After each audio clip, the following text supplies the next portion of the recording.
Somo letu tuko kwenye somo la 15 na lina kichwa cha habari Baraza la Yerusalemu. Na somo letu linatoka katika kitabu cha Matendo ya Mitume sura ya 15 mstari kuanzia wa 1 mpaka wa 22. Kweli ya Biblia, kwa kuongozwa na Roho Mtakatifu na neno la Mungu, tunaweza kutunza uhuru wetu kwenye Injili na kuondoa tofauti katika kanisa. Kwa kuongozwa kweli ya Biblia, kwa kuongozwa na Roho Mtakatifu na neno la Mungu, tunaweza kutunza uhuru wetu kwenye Injili na kuondoa tofauti katika kanisa. Mstari wa kukumbuka unatoka katika Wagalatia sura ya 5 mstari wa 1. Neno la Mungu linasema, katika ungwana huo Kristo alituandika huru. Kwa hiyo simameni, wala msinaswe tena chini ya kogwa la utumwa. Mstari wa kukumbuka unatoka Wagalatia sura ya 5 mstari wa 1.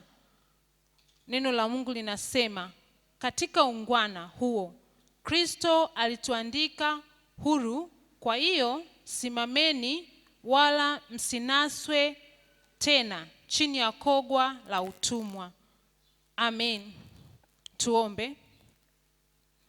Baba, katika jina la Yesu Kristo wa Nazareti, jina lenye nguvu, jina lenye uweza, jina lenye mamlaka, tunakuamini, tunakutukuza na kuabudu peke yako, kwa maana unastahili. Asante Baba kwa kutujalia wakati huu na saa hii ya kuja tena mbele zako kusoma neno lako na kujifunza kweli yako. Baba, tunalibariki na kulitukuza jina lako takatifu. Tunasema asante kwa uaminifu wako, tunasema asante kwa pendo lako. Asante kwa kuwa ulikuwa pamoja nasi katika ibada iliyopita. Nasi Mungu tena tunajikabidhi mikononi mwako. Tunaomba yule Roho wako Mtakatifu aliye mwalimu wa kweli akatuongoze na kutufundisha kuijua kweli yako, akatufunulie tupate kuyaelewa maandiko. Baba, katika jina la Yesu Kristo wa Nazareti, kwa jambo lolote unaolitazama katika maisha yetu ambalo ni chukizo mbele zako, tunaomba Mungu turehemu, tunaomba utusamee na kututakasa. Damu yako Yesu Kristo ituoshe na kututakasa kweli. Asante kwa ajili ya pendo lako na uaminifu wako. Tunakubariki na kukutukuza, kwa maana wewe ni Mungu mkuu na unastahili kuabudiwa na kukutukuzwa. Ni katika jina la Yesu Kristo ninaomba nikishukuru na kuamini. Amen.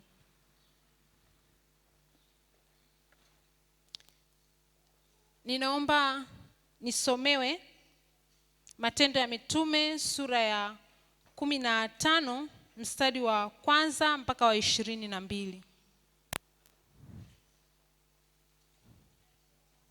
Amina.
na kuliamini. Na Mungu ajuaye mioyo ya watu akawashuhudia, akiwapa Roho Mtakatifu vile vile kama alivyotupa sisi, wala hakufanya tofauti kati yetu sisi na wao, akiwasafisha mioyo yao kwa imani. Basi sasa mbona mnamjaribu Mungu na kuweka kongo za wanafunzi, ambalo baba zetu wala sisi hatukuweza kulichukua?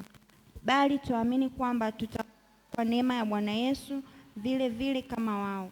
Basi mkutano wote wakanyamaza, wakawasikiliza Barnaba na Paulo wakiwapasha habari za ishara na maajabu ambayo Mungu aliyafanya kwa ujumbe wao katika mataifa. Na hao walipokwisha kunyamaza, Yakobo akajibu akasema, ndugu zangu, nisikilizeni. Simeoni ametueleza jinsi Mungu hapo kwanza alivyoangalia mataifa ili achague watu katika hao kwa ajili ya jina lake, na manabii yapatana na hayo kama ilivyoandikwa, nitarejea nami nitaijenga tena nyumba ya Daudi iliyoanguka, nitajenga tena maanguko yake nami nitaisimamisha, ili wanadamu waliosalia wamtafute Bwana, na mataifa yote ambayo jina langu limetajwa kwao, asema Bwana ajulishaye hayo tangu milele. Mstari wa 19, kwa sababu hiyo mimi naamua hivi, tusiwataabishe wale waliomwamkia Mungu katika mataifa, bali tuwaandikie kwamba wajiepushe na unajisi wa sanamu na uasherati na nyama zilizongolewa na damu. Kwa maana tangu zamani za kale Musa nao watu wahubirio mambo yake katika kila mji husomwa kila Sabato katika masinagogi. Mstari wa 22, basi ikiwapendeza mitume na wazee na kanisa lote kuwachagua watu miongoni mwao na kuwapeleka Antiokia pamoja na Paulo na Barnaba, nao ni hawa: Yuda aliyeitwa Barsaba na Sila, waliokuwa watu wakuu katika ndugu, wakiandika hivi na kupeleka kwa mikono yao. Amen. Amina. Asante sana. Mungu akubariki sana Tumaini. Tunaona habari ya kuhusiana na kanisa la kwanza, na tunaona kuhusiana na namna ambavyo Wayahudi walikuwa wanaona kwamba ili watu waokoke inawapasa ili watu wahesabiwe kama wameokoka au waokoke, inawapasa kufuata sheria za Musa, ikiwepo pamoja na mataifa kutailiwa ambao walikuwa hawana hiyo desturi. Na pia tunaangalia kwamba masuluhisho yanaweza kupatikana kwa kanisa linapokuwa kumeingia kwenye changamoto na matatizo hayo. Tunaweza tukaona kwamba masuluhisho yanaweza yanaweza kupatikana, tunaweza tukaona ni upendo. Neno la Mungu katika Wakorinto wa kwanza sura ya 13 mstari wa 4 mpaka wa 8, naomba mtu anisomee. Wakorinto wa kwanza sura ya 13 mstari wa 4 mpaka wa 8.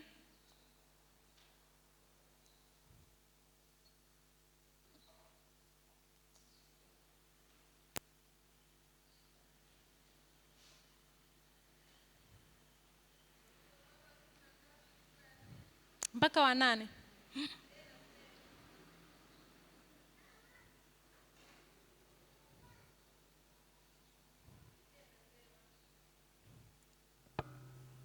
Upendo huvumilia, hufadhili. Upendo hauhusudu. Upendo hautakabari, haujivuni. Haukosi kuwa na adabu, hautafuti mambo yake, hauoni uchungu, hauhesabu mabaya, haufurahii udhalimu, bali hufurahi pamoja na kweli. Huvumilia yote, huamini yote, hutumaini yote, hustahimili yote. Upendo haupungui neno wakati wowote, bali ukiwapo unabii utabatilika, zikiwapo lugha zitakoma, yakiwapo maarifa yatabatilika. Amen. Amina. Asante sana Glory, Mungu akubariki. Kwa hiyo masuluhisho yanayopatikana kutatua moja ya suluhisho ambalo tunaweza tukalipata katika kutatua migogoro au matatizo yanayokuwa yametokea kanisani ni upendo. Neno la Mungu kwamba linasema upendo hautafuti mambo yake wenyewe, upendo haujivuni.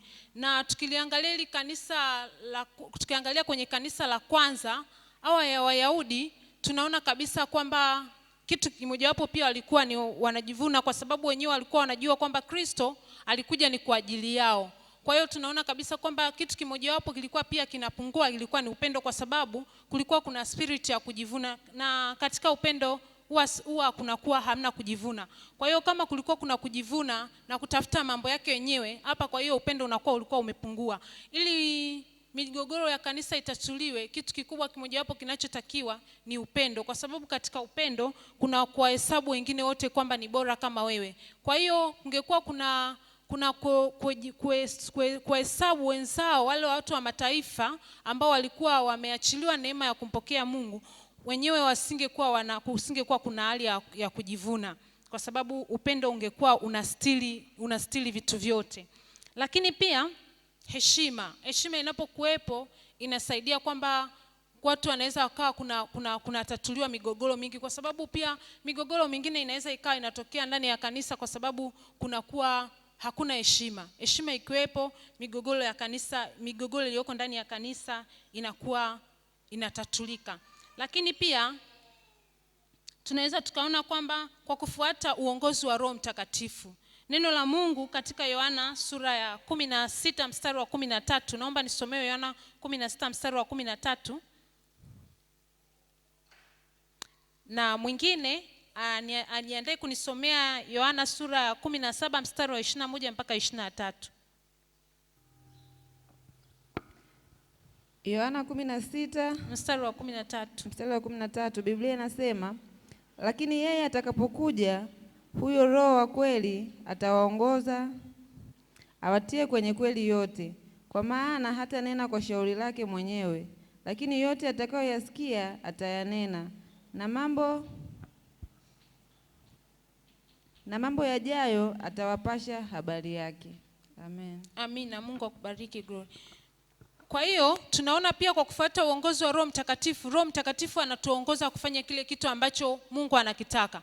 Kwa hiyo kanisa pia litaepuka migogoro, na migogoro iliyoko ndani ya kanisa itatatulika kwa kufuata maongozi ya Roho Mtakatifu, kwa sababu Roho Mtakatifu hata nena shauri lake mwenyewe, bali ile shauri ambalo ametumwa na Mungu. Kwa hiyo ataielekeza hata kanisa kupita katika njia ambazo ni Mungu anataka zipite. Lakini pia kuna umoja. Ndani ya kukuwepo umoja katika kanisa. Neno Yesu alipokuwa anaondoka anasema anawaombea waamini wawe na umoja kama wao walivyo na umoja. Kwa hiyo kukiwa kuna umoja, katika umoja kuna kunia mamoja, katika umoja kuna kusema lugha moja. Kwa hiyo tunaona kabisa kwamba vitu ambavyo vinaweza vikatatua migogoro ndani ya kanisa ni pamoja na kuwa na umoja, kuwepo upendo, kuwepo heshima, kuwepo kufuata uongozi wa Roho Mtakatifu, lakini pia kunapaswa kuwe na umoja. Baraza la Matendo ya Mitume sura ya 15 lilikuwa la muhimu sana kwa kanisa. Lilikuwa la muhimu sana kwa kanisa ya kwanza kwa sababu lilidumisha umoja wa kanisa changa. Isingekuwepo ili baraza, ilipokuwa imetokea jambo lililotokea katika Matendo sura ya 15, kulikuwa kuna uwezekano mkubwa sana, na ulikuwa umeanza kutokea mpasuko katika kanisa, kwa sababu kulikuwa kumeanza kuwepo kundi ambalo linasema kwamba ili watu waokoke lazima wafuate desturi za Kiyahudi, lakini pia wafuate zile sheria za Musa. Na kulikuwepo na kundi ambalo lilikuwa linasema kwamba tunaokolewa kwa neema, hatuokolewi kwa matendo ya sheria, tunaokolewa kwa neema. Kwa hiyo kulikuwa kumeingia mgogoro, na bila baraza lile la Matendo ya Mitume sura ya 15, baraza la Yerusalemu, kulikuwa kulikuwa kunatokea mpasuko mkubwa sana wa kanisa. Kwa hiyo lile baraza lilikuwa la muhimu, lakini lilitatua migogoro ya kiimani. Lilithibitisha wokovu ni zawadi ya Mungu kwa wote na si matendo. Liliondoa ulazima wa tohara au sheria za Musa kwa mataifa ili kumfuata Yesu au kuokoka. Na kwa sasa ni muhimu kwa kuwa tunaendelea kupokea neema ya wokovu pasipo kufuata matendo ya sheria, kwa sababu hili baraza pia lilikuwa ni la muhimu sana kwetu. kama sisi tusingekuwa tunahesabiwa kama tumeokoka, kama lile baraza lisingekuwepo na likatatua ile changamoto iliyokuwa imetokea, kwa sababu sisi sio Wayahudi, na Wayahudi walikuwa wanataka watu wengine ambao ni Wayahudi, kama hawatofuata kanuni za Kiyahudi na zile sheria za Musa, kwamba hawatahesabiwa wokovu. Kwa hiyo kama isingelikuwa hivyo, ingekuwa imeleta tatizo kubwa sana. Inawezekana ingekuwa imekwamisha kazi ya Mungu kuendea mataifa, kwa sababu kama mataifa wengine wasingekuwa wanakubali kufuata zile sheria, it means kwamba wangekuwa hawapokei wokovu. Kwa hiyo lile baraza halikuwa la muhimu tu kwa kanisa la kwanza, lakini lilikuwa pia ni kwa kanisa la leo na kwa kanisa linaloendelea.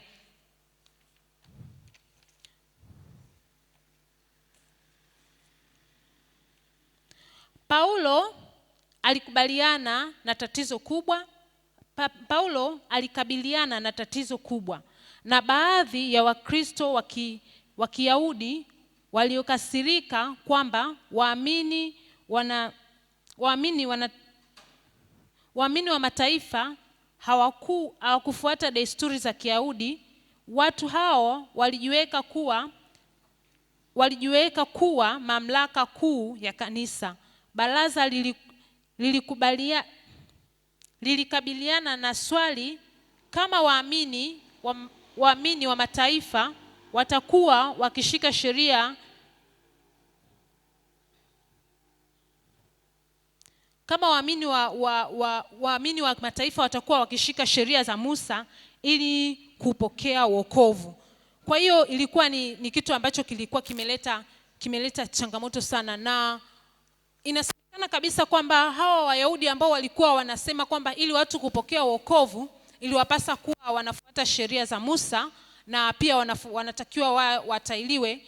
Inasemekana wengi sana walikuwa ni Mafarisayo, kwa sababu Mafarisayo wao walikuwa wana utaratibu wa kufuata sheria za Musa katika mambo mengi sana, na walikuwa wanajihesabia haki kwa matendo ya sheria, yani kwa kufuata ile sheria ya Musa ndio walikuwa wanajihesabia haki. Kwa hiyo hata inasemekana hawa ndio waliokuwa wameibua ili tatizo la kwamba ili mataifa wapokee wokovu wanapaswa kuwa wanafuata sheria za Musa, na pia sheria mojawapo ikiwepo wawe wametailiwa. Kwa hiyo ili likawa ni tatizo kubwa sana. Walikuwa watu ambao wamekuwa Mafarisayo siku za nyuma. Chanzo cha mkanganyiko na mgogoro ilikuwa Mungu alikuwa amefungua mlango wa imani kwa mataifa. Uadui ulikuwepo kati ya Wayahudi na mataifa. Uadui uliokuwepo kati ya Wayahudi na mataifa ulivunjwa. Wa mataifa sasa walifanyika sehemu ya ile baraka ya wokovu ndani ya kanisa. Katika Matendo sura ya 10 mstari wa 15 neno la Mungu linatueleza namna ambavyo Mungu alikuwa ameachilia neema kwa mataifa kupokea wokovu.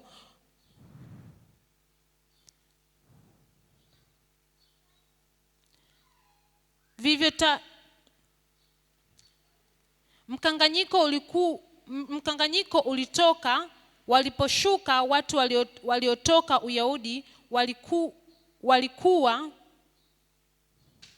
wakiwa wanafundisha wale ndugu ya kwamba msipotahiriwa kama desturi ya Musa hamwezi kuokoka. Matendo sura ya 15 mstari wa 1. Kimsingi hawakuwa wamepewa mamlaka kuhusu kanisa. Hata leo wapo watu wa namna hiyo wanaoleta taharuki katika kanisa kwa mambo mbalimbali yanayozuia kukua kwa kanisa na kazi ya Mungu.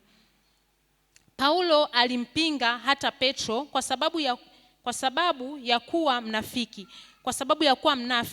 Petro alipokwenda Antiokia alikuwa kwenye meza moja na kula na mataifa.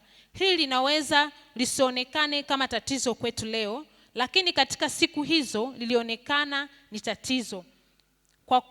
Kwa kula na watu wasiotahiriwa ilionekana kama ni najis, na ilikuwa ni najis kula na watu ambao wa mataifa na watu ambao hawajatahiriwa, ilihesabika kama najisi.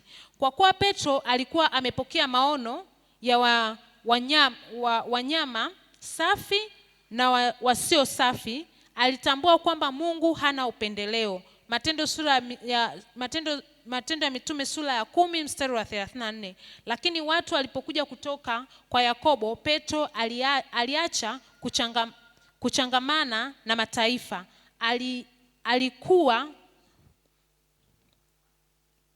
Aliikana kanuni yake kwa sababu aliogopa kukosolewa na kupoteza kibali kwa waliotahiriwa.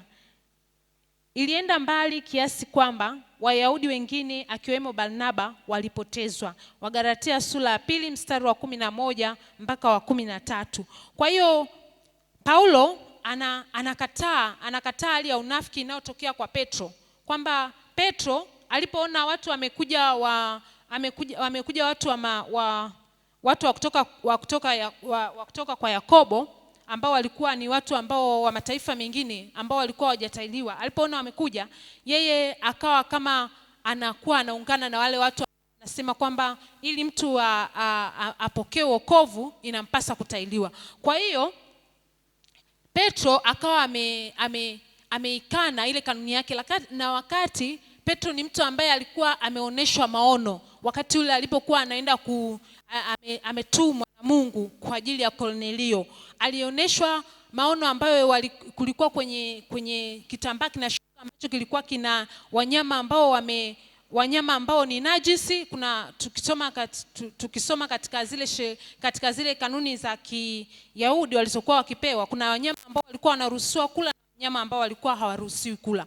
Kwa hiyo aliwaona wakiwa wamechanganyika, na alipokuwa amechanganyika akauliza katika maono kwamba hichi ni kitu gani, yani akaona kwamba kinaletwa kitu kisichofaa, kwa nini vitu hivi vimechanganyika. Lakini Mungu akamwonya, akamwambia kwamba usikiite najisi kitu ambacho mimi nimekiita kuwa safi.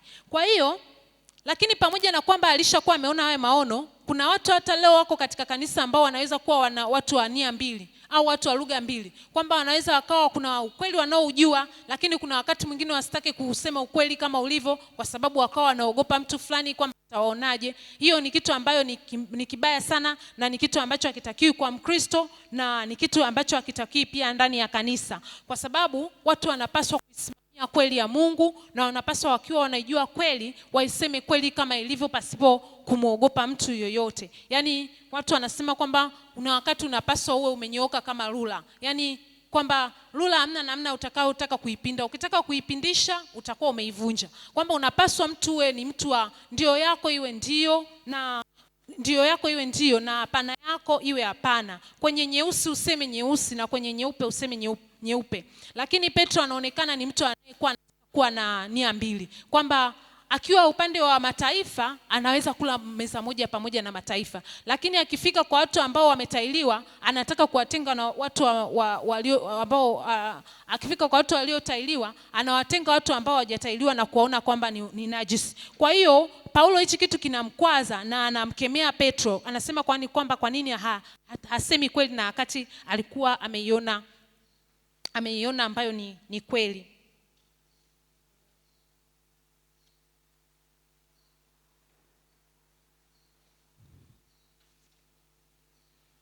Kwa nini mtume Paulo alimkemea Petro? Swali. Kwa nini mtume Paulo alimkemea Petro?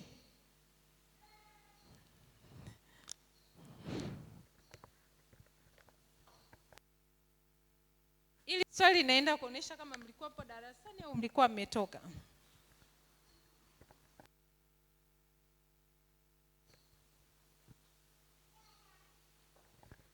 Bwana Yesu asifiwe. Karibu Gerald. Naomba mic iende kwa Gerald.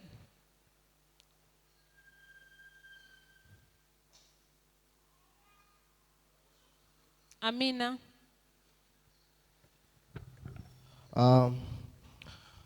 Ni swali ambalo ni kweli ulishasema jibu lake. Uliongelea kwa habari ya Petro kuona maono ya kwamba Mungu alimuonyesha ama alikuwa anamuonya namna ambavyo mtazamo wake ulikuwepo juu ya mataifa. Kwa hiyo tunaona Petro amekuwa mnafiki kwa sababu katika watu wengi tunaona anakana. Na hiyo pia umeisema ya kwamba lazima tuwe watu ambao tumenyooka kama lula. Ndicho ambacho nimekielewa. Amen. Amina, amina, mpigeni makofi. Yaani katika swali ambalo limeonyesha kwamba mlikuwa mmetoka darasani, ambaye kwa hiyo ili darasa likuwepo Gerald tu darasani kwa sababu ameeleza exactly. Yaani nimetoka tu kulimaliza kuliuliza, naweka nukta, nauliza swali. Rudini darasani. Amina, Mungu akubariki sana Gerald kwa utulivu darasani kwa sababu ameeleza exactly nilichokieleza na ndilo jibu sahihi kuhusiana na swali letu. Kiini cha mkanganyiko au tatizo kwenye baraza, baadhi ya madhehebu ya Mafarisayo walioamini walisema ni lazima kutahiriwa na kushika Torati ya Musa. Matendo sura ya Mitume sura ya 15 mstari wa 5. Mvutano ulikuwa mkubwa kiasi mgawanyiko ukatokea.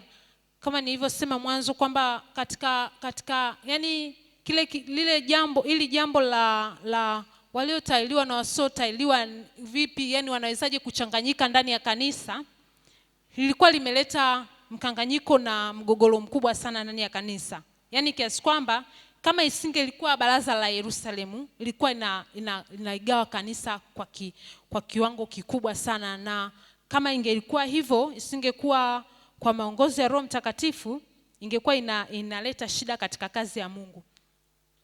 Kabla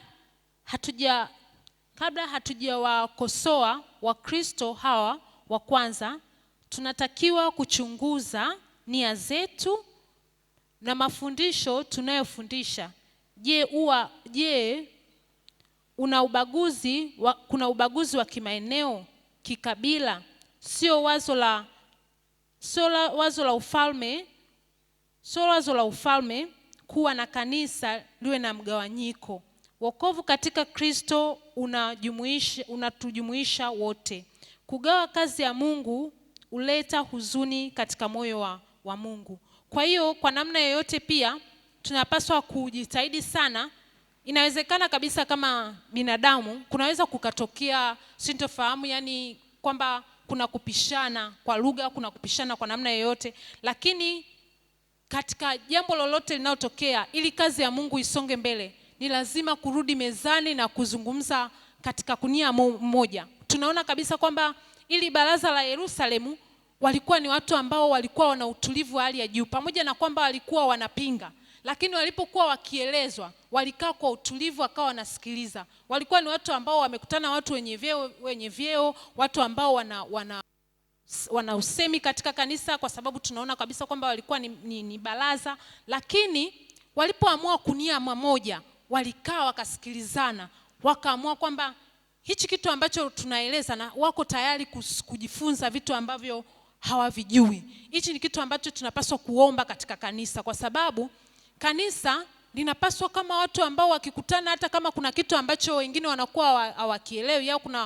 kuna kitu ambacho kuna mvutano, kunapaswa wakae mezani wasikilizane, pasipo watu wengine kuwa wanainuka wanaona kwamba mimi wazo langu ndo lisimame, kitu changu kisimame. Lakini pia kunapaswa kuombwa uongozi wa Roho Mtakatifu katika vitu vyote ambavyo vinakuwa vinafanyika katika kutatua migogoro mbalimbali inayoweza kutokea katika kanisa, kwa sababu hakuna namna ambayo tunaweza kusema kwamba migogoro haitotokea, kwa sababu sisi ni binadamu na kuna kuweza kupishana kwa namna moja au nyingine, lakini ni lazima kabisa kwamba kuwepo kunia mamoja, kuwepo upendo na kuwepo pia kusikiliza uongozi wa Roho Mtakatifu. Roho Mtakatifu anasema nini? Kwa hiyo hata kama watu wanakuwa wako kwenye ngazi ya juu sana, kwa sababu hapa kabisa kwamba lazima katika hili baraza kulikuwa kuna mwenyekiti, kuna katibu, kuna nani, yani kuna ngazi kutoka ngazi ya juu kwenda chini, na hatujui kwamba yupi ambaye alikuwa yuko upande upi, yupi alikuwa yuko upande upi. Lakini walipoamua kwamba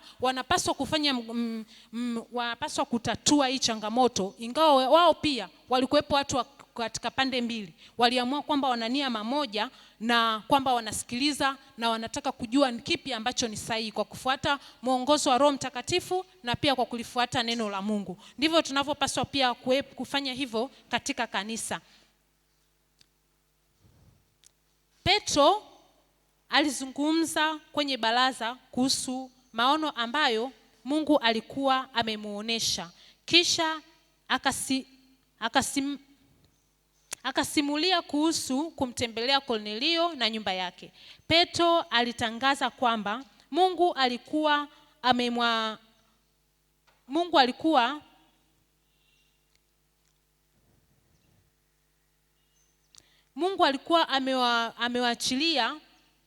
ameachilia roho nyumba ya Kornelio, alikuwa ameachilia nguvu ya Roho Mtakatifu kwa nyumba ya Kornelio. Petro alishuhudia kwamba Mungu hakufanya tofauti kati ya Wayahudi na watu wa mataifa. Kwa hiyo Petro tunaona katika baraza, baada ya kukemewa, anarudi katika kweli na kusema kwamba anasimulia kuhusiana na habari ya Kornelio, jinsi ambavyo Mungu alikuwa amemtuma kwa nyumba ya Kornelio na jinsi ambavyo Mungu alijidhihirisha, kama ambavyo huwa anajidhihirisha kwa Wayahudi, akawa amejidhihirisha kwa Kornelio ambaye tunajua kwamba alikuwa ni mtu wa kutoka mataifa mengine, na fikiri alikuwa ni Muitaliano. Kwa hiyo tunaona kabisa kwamba Petro anaamua kusema ukweli, kwamba anaamua kuchangia kwamba hichi ni kweli. Na wakati mwingine kuna watu anaweza akawa anajua hata kweli, lakini akawa anataka tu kusimama katika msimamo wake. Hiyo roho inapaswa kukemewa kabisa na ishindwe ndani ya kanisa, kwamba tunapaswa watu wasimame katika kweli, watu wanyoke kama rula. Paulo na Barnaba pia walisimulia jinsi ambavyo Mungu alifanya miujiza miongoni mwa mataifa kupitia huduma yao. Paulo alitamka kwamba maana yeye aliyemwezesha Petro kuwa mtume waliotailiwa ndiye aliyeniwezesha mimi kwenda kwa mataifa. Wagalatia sura ya 2 mstari wa 8. Mataifa walipokea kipawa cha wokovu kwa kumwamini Yesu Kristo. Kwa hiyo tunaona kwamba walipokea kipawa cha wokovu kwa kumwamini Yesu Kristo na sio kwa matendo ya sheria. Baada ya kuwasubiri Paulo na Barnaba watoe hoja zao, Yakobo alisema, Simeoni ametueleza jinsi Mungu hapo kwanza alivyoangalia mataifa ili achague watu katika hao kwa ajili ya jina lake. Matendo ya Mitume sura ya 15 mstari wa 14. Yakobo alimtaja Petro kama Simeoni, si kama mwamba au Petro. Inaonesha kanisa la kwanza halikumtazama Petro kama msingi wa kanisa, bali Yesu Kristo. Kupitia kifo chake na kufufuka kwake, Yesu ndiye mwamba. Kwa hiyo Yakobo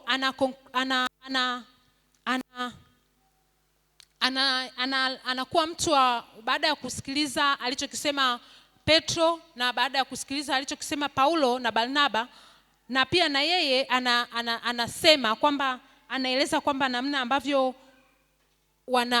wanamuona Petro. Kanisa la kwanza lilikuwa linamuona Petro kama linamuita Petro Simeoni.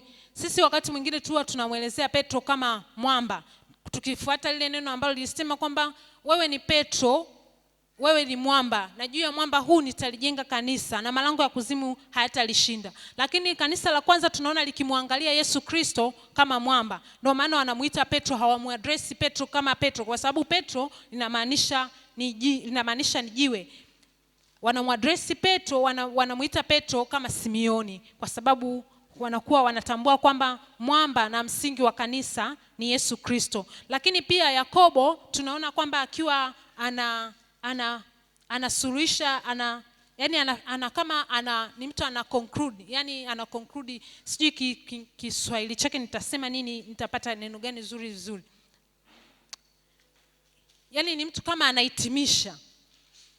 Kwa hiyo anahitimisha kwa kusema kwamba anaeleza kwamba ambavyo Mungu alikuwa anawataka watu wa mataifa kwa ajili ya kuwatuma kwa ajili ya jina lake. Na ukisoma vizuri katika vitabu mbalimbali vinamuelezea kwamba Yakobo, yani kama ni mtu ambaye alikuwa anasikilizwa sana, kutokana sio kwamba na huyu ni Yakobo ambaye alikuwa ni ndugu yake Yesu, alikuwa ni mtu ambaye anazaliwa na Yesu tumbo moja, lakini sio kwamba walikuwa wanamsikiliza kwa sababu anazaliwa na Yesu tumbo moja, lakini wanasema kwamba ni kutokana na tabia alizokuwa nazo. Alikuwa ni mtu mwenye msimamo, alafu alikuwa ni mtu ambaye yani tabia zake zilikuwa zinamfanya kwamba awe na sei kubwa sana katika lile baraza na katika kanisa kwa kipindi hicho. Tunaweza tukasema kwamba kama katika kanisa sasa hizi tunaweza tukasema kwamba alikuwa ni mchungaji kiongozi. Kwa hiyo tunaona kwamba akiwa amewasikiliza wote na namna ambavyo analikamilisha hili jambo kwa kueleza kwamba Mungu alikuwa amewakusudia mataifa, kwamba kama wenyewe walivyokuwa wamejiliwa mwanzo na wakawa wamemkataa Yesu, wokovu ukawa umepelekwa pia na kwa mataifa. Kiini cha mkanganyiko wa Wayahudi na mataifa kilikuwa ni kipi? Kiini cha mkanganyiko au mgogoro wa Wayahudi na mataifa kilikuwa ni kipi? Maswali rahisi sana.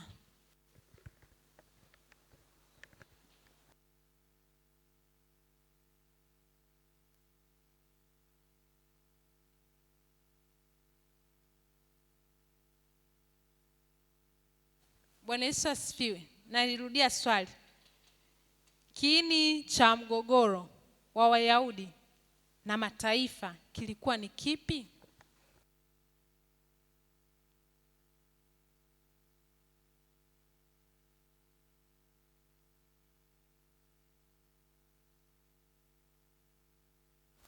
Karibu Gerald.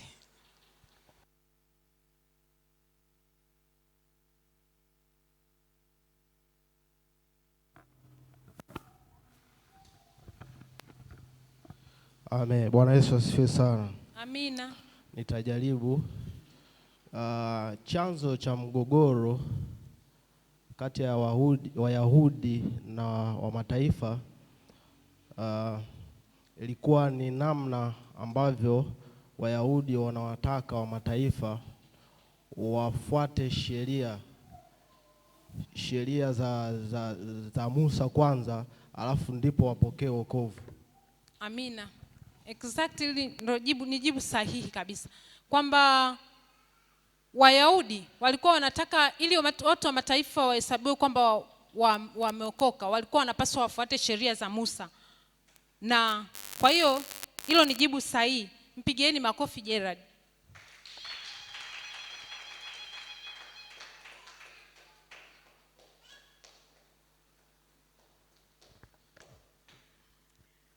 Mgogoro unatatuliwa. Tunaona namna ambavyo mgogoro ulitatuliwa. Tuone mgogoro ambavyo ulitatuliwa. Mungu hupokea utukufu pale makanisa yanapodhihirisha upendo wa Kristo katika jamii zao. Mtunga Zaburi katika Zaburi ya 133 mstari wa kwanza anasema, tazama jinsi ilivyo vyema na kupendeza ndugu akae pamoja kwa umoja. Yesu pia aliomba kwamba wanaomwamini wawe na umoja ili kwamba wawe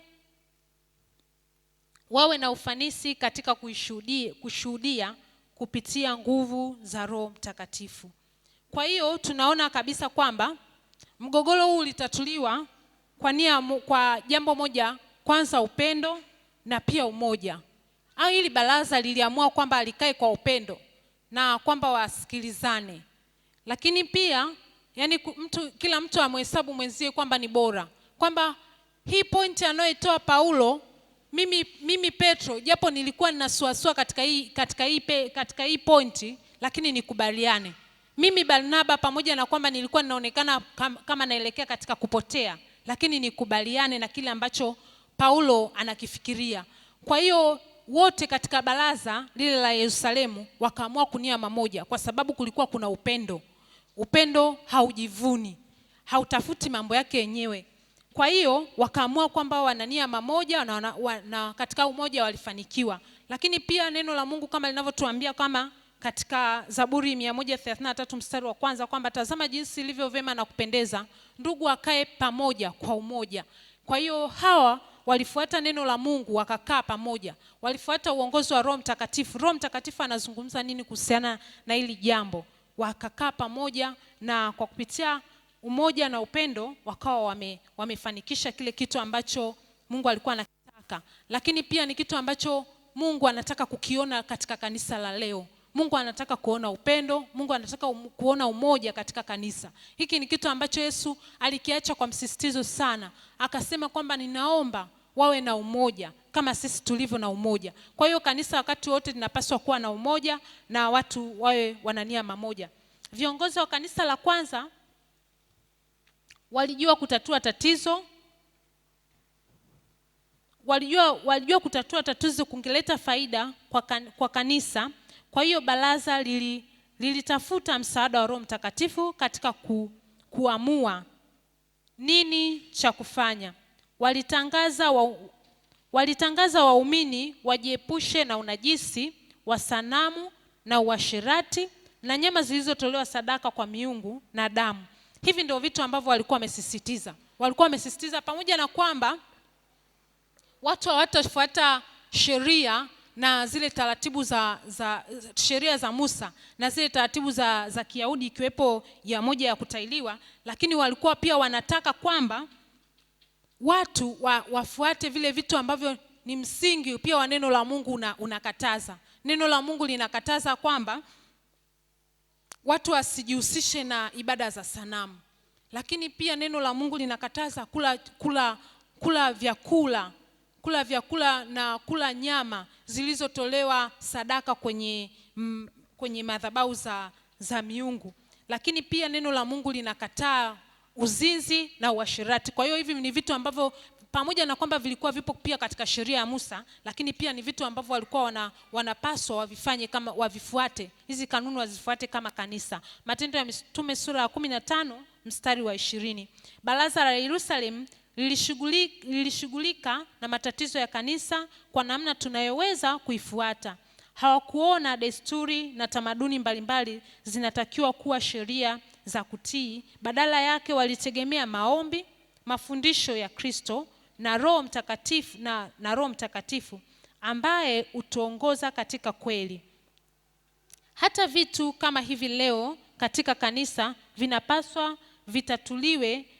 visitatuliwe kwa akili za kibinadamu, bali kwa uongozi wa Roho Mtakatifu. Vitu kama hivi pia vinaweza kutokea katika kanisa la leo, lakini tunapaswa kuvitatua kwa kupitia maombi na kwa kupitia kusikiliza uongozi wa Roho Mtakatifu. Mgogoro mkubwa kuhusu mataifa ulitatuliwaje?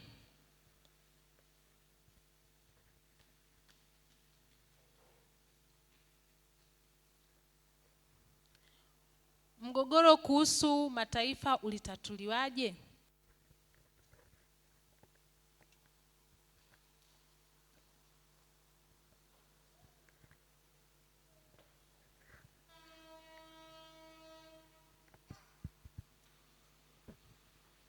Bwana Yesu asifiwe. Mgogoro wa mataifa ulitatuliwa kwa kupitia uongozi wa Roho Mtakatifu.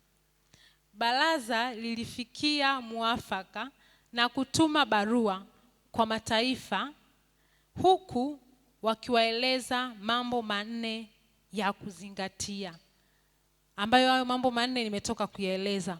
Kwa hiyo mgogoro ulitatuliwa kwa kufuata uongozi wa Roho Mtakatifu, lakini pia walisisitiza mambo manne ambayo waamini wa Kristo wanapaswa kuyazingatia.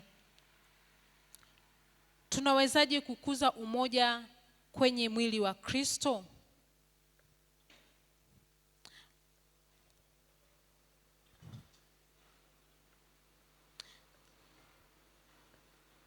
tunawezaje kukuza umoja kwenye mwili wa Kristo?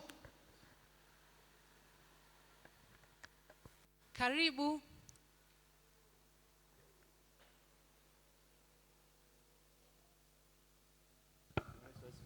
Amina. Amen. Kulingana na somo ambalo tumejifunza, tumeona kuna changamoto, kuna mafarakano. Kama wanadamu hatuwezi kukosana ambao tumeishi pamoja, lakini tunaona suluhisho kubwa sana ni kumwomba Roho Mtakatifu awe katikati yetu. Kama tulivyoona changamoto ya Wayahudi na mataifa, baraza la Yerusalemu anakaa kwa msaada wa Roho Mtakatifu anatatua tatizo hili kuwa kubwa lililokuwa linaleta kuleta utengano kati ya Wakristo duniani.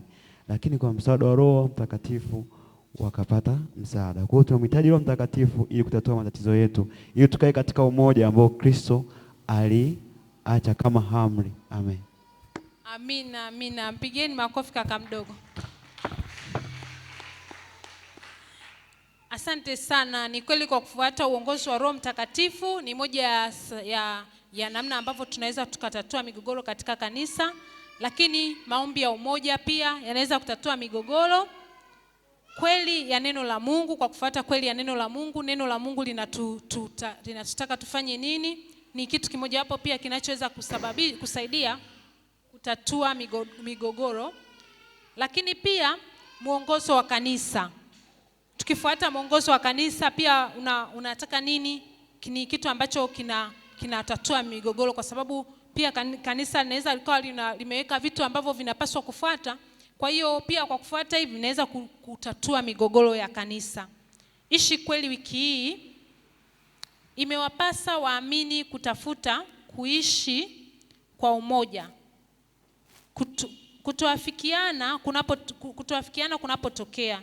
Imetupasa kulichunguza neno la Mungu, kuomba na kumwomba Roho Mtakatifu atupe mwongozo. Ishi Kweli wiki hii imewapasa waamini kutafuta kuishi kwa umoja, kutoafikiana kunapotokea. Imetupasa kulichunguza neno la Mungu, kuomba na kumwomba Roho Mtakatifu atupe mwongozo. Amen. Nitauliza swali la mwisho wakati tunamsubiri mchungaji. Swali letu litakuwa linahusiana na mstari wa kukumbuka. Mstari wetu wa kukumbuka unatoka wapi na unasemaje? Nitampiki mtu yoyote. Jiandaeni nikinua hivi nalia na mtaja mtu yoyote.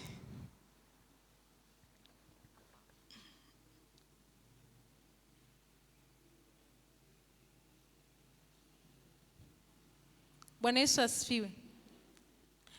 Charles, mstari wetu wa kukumbuka unasemaje na unatoka wapi?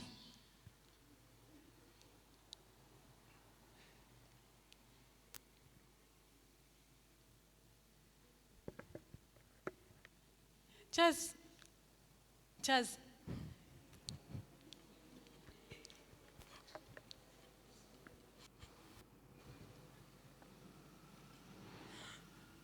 una hata Biblia ya kuigizia. Bwana Yesu asifiwe. Nani anamsaidia Charles? Msaidizi wa Charles yuko wapi? Tutasaidiana katika mambo yote. Bwana Yesu asifiwe. Karibu kaka, kuna mtu kajitolea kukusaidia Charles. Amina. Bwana Yesu asifiwe. Amina. Bwana Yesu asifiwe sana. Amina. Sasa kukumbuka unatoka kitabu cha Galatia 5 mstari wa kwanza. Na unasema katika uungwana huo Kristo alituandikia huru.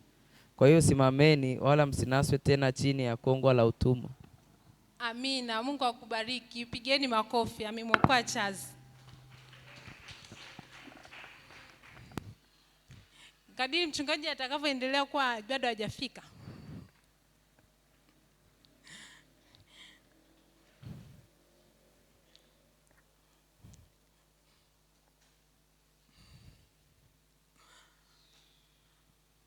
Somo letu linatoka kwenye kitabu gani?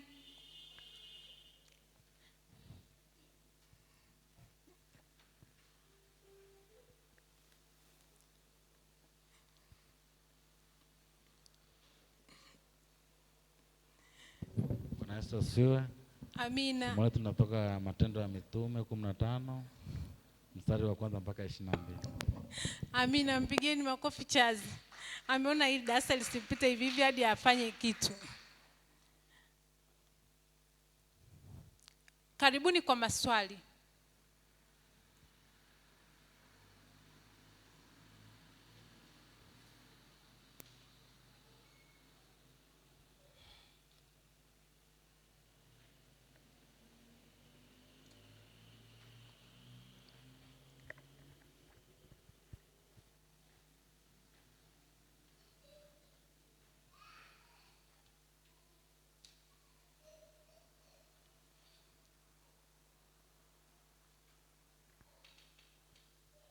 Bwana Yesu asifiwe. Hamna maswali? Karibu kaka. Asante. Swali langu linatoka hapa kwenye hii kweli ya Biblia. Inasema kwamba tukiongozwa na Roho na neno la Mungu tunaweza kuhifadhi uhuru wetu katika Injili na kutatua itilafu ndani ya kanisa. Sasa sijaelewa hapa inaposema tunaweza kuhifadhi uhuru wetu. Yaani huo uhuru umekaaje hapo? Amina, asante kwa swali zuri sana. Ni swali ambalo mimi pia wakati naandaa somo nilijiuliza sana. Na nilipata jibu, lakini kwa sababu muda wangu umeisha, ni muda wa kumkaribisha mchungaji. Ninamkaribisha mchungaji na